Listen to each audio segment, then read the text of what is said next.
El ingenioso hidalgo Don Quijote de la Mancha, por Miguel de Cervantes. Capítulo 1, que trata de la condición y ejercicio del famoso y valiente hidalgo Don Quijote de la Mancha. En un lugar de la Mancha, de cuyo nombre no quiero acordarme, no ha mucho tiempo que vivía un hidalgo de los de lanza en astillero, adarga antigua, rocín flaco y galgo corredor. Una olla de algo más vaca que carnero, salpicón las más noches, duelos y quebrantos los sábados, lentejas los viernes, algún palomino de añadidura los domingos, consumían las 3 partes de su hacienda. El resto de ella concluía ensayo de velarte, calzas de velludo para las fiestas con sus pantuflas y lo mismo, y los días de entre semana se honraba con su vellori de lo más fino. Tenía en su casa un ama que pasaba de los 40 y una sobrina que no llegaba a los 20, y un mozo de campo y plaza que así ensillaba el rocín como tomaba la podadora. Frisaba la edad de nuestro hidalgo con los 50 años. Era de complexión recia, seco de carnes, enjuto de rostro, gran madrugador y amigo de la carne. Quieren decir que tenía el sobrenombre de Quijada o Quesada, que en esto hay alguna diferencia en los autores que de este caso escriben, aunque por conjeturas verosímiles se deja entender que se llamaba Quijano. Pero esto poco importa en nuestro cuento. Basta que en la narración de él no se salga un punto de la verdad. Es pues de saber que este sobredicho hidalgo, los ratos que estaba ocioso, que eran los más del año, se daba a leer libros de caballería, con tanta afición y gusto que olvidó casi de todo punto el ejercicio de la caza y aún la administración de su hacienda. Y llegó a tanto su curiosidad y desatino en esto que vendió muchas hanegas de tierra de sembradura para comprar libros de caballería en que leer, y, así, llevó a su casa todos cuanto pudo haber de ellos, y, de todos, ninguno le parecía tan bien como los que compuso el famoso Feliciano de Silva, porque la claridad de su prosa y aquellas intricadas razones suyas le parecían de perlas, y más cuando llegaba a leer aquellos requiebros cartas de desafíos, donde en muchas partes hallaba escrito: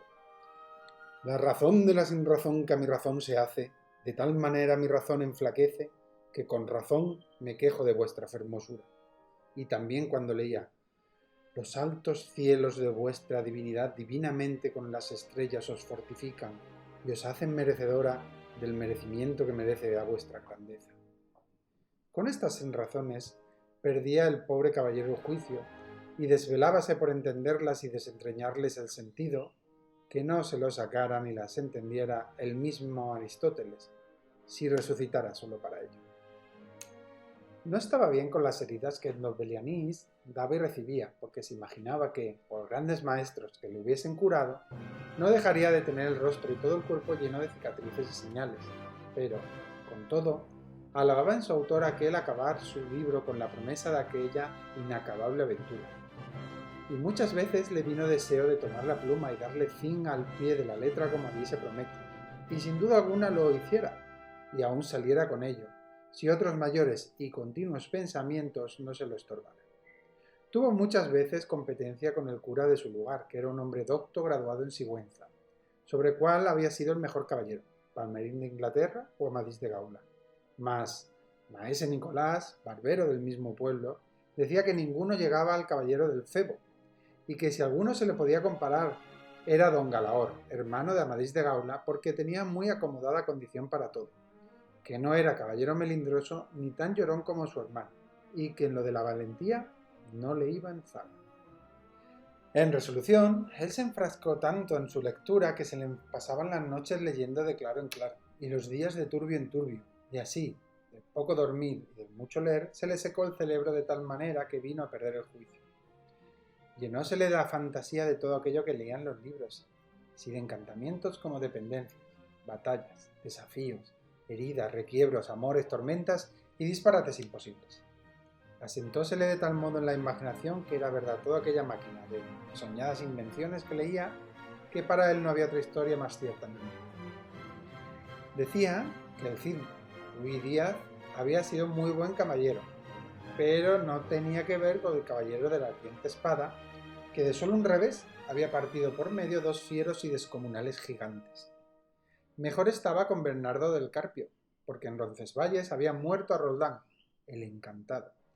valiéndose de la industria de Hércules, cuando ahogó a Anteo, el hijo de la tierra, entre los brazos. Decía muy bien del gigante Morgante, porque, con ser de aquella generación gigántea, en que todos son soberbios y descomedidos, él solo era afable y bien criado. Pero, sobre todos, estaba bien con Reinaldos de Montalbán, y más cuando le veía salir de su castillo y robar cuantos topaba, y cuando en Allende robó aquel ídolo de Mahoma que era todo de oro,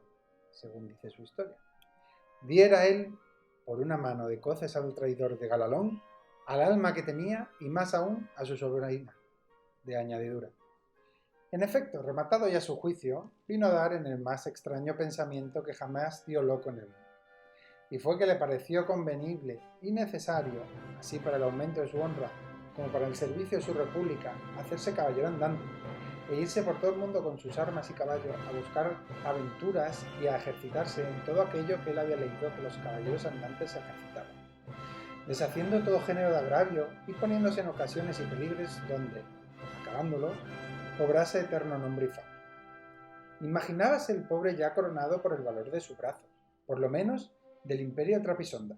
y así, con estos agradables pensamientos, llevado del extraño gusto que en ellos sentía, se dio prisa a poner en efecto lo que deseaba. Y lo primero que hizo fue limpiar unas armas que habían sido de sus bisabuelos, que, tomadas de orín y llenas de moho, luengos siglos habían estado expuestas y olvidadas en un rincón. Limpiólas y aderezólas lo mejor que pudo, pero vio que tenía una gran falta. Mas a esto suplió su industria, porque de cartones hizo un modo de media celada que encajaba con el morrión. Hacían una apariencia de celada entera.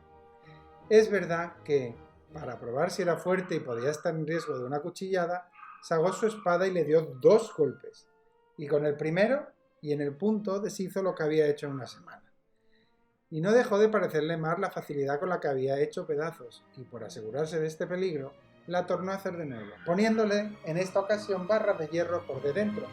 de tal manera que él quedó satisfecho de su fortaleza y, sin querer hacer nueva experiencia de ello, la diputó y tuvo por celada finísima de encaje. Fue luego a ver a su Rocín, y aunque tenía más cuartos que un real y más tachas que el caballo de Gonela, que tanto pelli et cosa fuit, le pareció que ni el bucéfalo de Alejandro ni Babieca, el del Cid, con él se podían igualar. 4 días se le pasaron en imaginar qué nombre le pondría, porque, según se decía a sí mismo, no era razón que caballo de caballero tan famoso y tan bueno él por sí estuviese sin nombre conocido, y así procuraba acomodársele, de manera que declarase quién había sido antes que fuese de caballero andante, y lo que era entonces. Pues estaba muy puesto en razón que, mudando su señor estado, mudase él también de nombre, y él le cobrase famoso y destruendo, como convenía a la nueva orden, y al nuevo ejercicio que ya profesaba. Y así, después de muchos nombres que formó, borró y quitó, añadió, deshizo y tornó a hacer en su memoria e imaginación, al final le vino a llamar Rocinante. Nombre, a su parecer, alto, sonoro y significativo de lo que había sido cuando fue Rocín, antes de lo que era ahora, que era antes y primero que todos los rocines del mundo. Puesto nombre y tan a su gusto, a su caballo, quiso ponérselo a sí mismo, y en ese pensamiento duró otros 8 días, y al cabo se vino a llamar Don Quijote. De donde, como queda dicho, tomaron ocasión los autores de esta verdadera historia que, sin duda, se debía llamar Quijada y no Quesada, como otros quisieron decir. Pero acordándose que el valeroso Amadís no solo se había contentado con llamarse Amadís a secas, sino que añadió el nombre de su reino y patria por hacerla famosa, y se llamó Amadís de Gaula, así quiso, como buen caballero, añadir al suyo el nombre de su patria, y llamarse Don Quijote de la Mancha, con que, a su parecer, declaraba muy al vivo su linaje y patria, y la honraba con tomar el sobrenombre de ella. Limpias pues sus armas, hecha del morrión celada, puesto nombre a su rocín y confirmándose a sí mismo, se dio a entender que no le faltaba otra cosa sino buscar una dama de quien enamorarse, porque el caballero andante sin amores era árbol sin hojas y sin fruto y cuerpo sin alma, decíase él. Si yo, por malos de mis pecados, O por mi buena suerte me encuentro por ahí con algún gigante, como de ordinario le acontece a los caballeros andantes, y le derribo de un encuentro, o le parto por mitad del cuerpo, o finalmente le venzo y le rindo, ¿no será bien tener a quien enviarle presentado y que entre y se hinque de rodillas ante mi dulce señora y diga con voz humilde y bonita: yo, señora, soy el gigante Caraculiambro, señor de la ínsula Malindrania, a quien venció en singular batalla el jamás como se debe alabado caballero Don Quijote de la Mancha, el cual me mandó que me presentase ante vuestra merced para que la vuestra grandeza se disponga de mí a su talante? Oh, cómo se holgó nuestro buen caballero cuando hubo hecho este discurso, y más cuando halló a quien dar nombre de su don. Fue, a lo que se cree, que en un lugar cerca del suyo había una moza labradora de muy buen parecer, de quien en un tiempo anduvo enamorado, aunque, según se entiende, ella jamás lo supo ni le dio cata de ello. Llamábase Aldonza Lorenzo, y a ésta le pareció ser bien darle título de señora de sus pensamientos, y buscándole nombre que no desdijese mucho del suyo, y que tirase y se encaminase al de princesa y gran señora, vino a llamarla Dulcinea del Toboso. Porque era natural del Toboso, nombre, a su parecer, músico y peregrino y significativo,